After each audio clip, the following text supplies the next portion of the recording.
entre les mains de la police à New York. L'abolition de la peine de mort en France.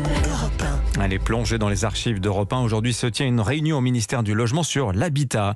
Le thème habiter la France de demain, avec la question toujours des HLM qui sont souvent des passoires thermiques. Bonjour Laure d'Autriche. Bonjour Dimitri, bonjour à tous. Alors les tours, les immeubles et leur détérioration, c'est un sujet constant depuis des décennies. Oui, au début des années 70, en 71 précisément, les archives d'Europe 1 racontent ce tournant, le développement des immeubles HLM, la construction de cités. Et dès cette époque, on n'en parle pas en termes très positifs. La dégradation de ces espaces est pointée du doigt, comme ici, avec l'explication de cet urbaniste en 1972. La vie petit à petit se dégrade. Les espaces verts ne sont plus entretenus parce que les sociétés d'économie mixte ne perçoivent pas les redevances qu'ils réclament.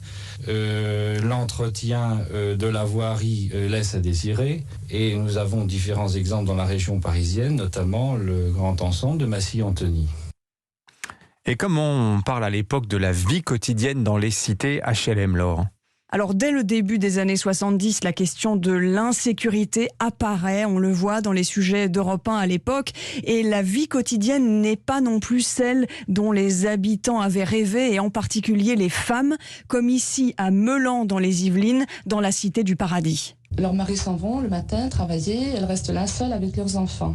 Que font-elles ces femmes durant la journée ? Elles s'ennuient.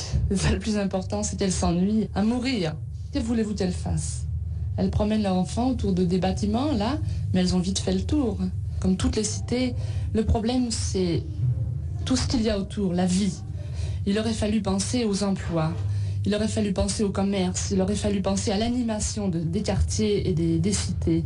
Et ça, hélas, les promoteurs y pensent en dernier. Ces mots datent de 1973 et en 1974, on demande aux enfants comment ils imaginent l'an 2000. Écoutez. Je vois l'an 2000 avec beaucoup d'usines pour que beaucoup plus de gens peuvent travailler, gagner plus d'argent. Oui, mais attention, parce qu'il peut y avoir la pollution. Faut pas mettre les usines trop près des maisons, car c'est nous qui vivrons ici dans 30 ou 40 ans avec nos enfants ou nos petits-enfants. J'aimerais habiter dans les pavillons, retirés de la ville. Ah, tu n'aimes pas les HLM ? C'est confortable, mais il y a des gens en haut, en dessous qui font du bruit, alors on peut pas...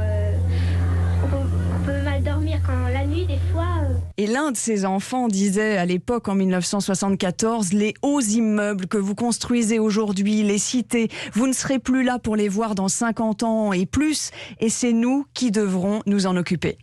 Incroyable quand même ces sons sortis d'il y a 50 ans. Merci à vous, Laure d'Autriche. À suivre sur Europe 1.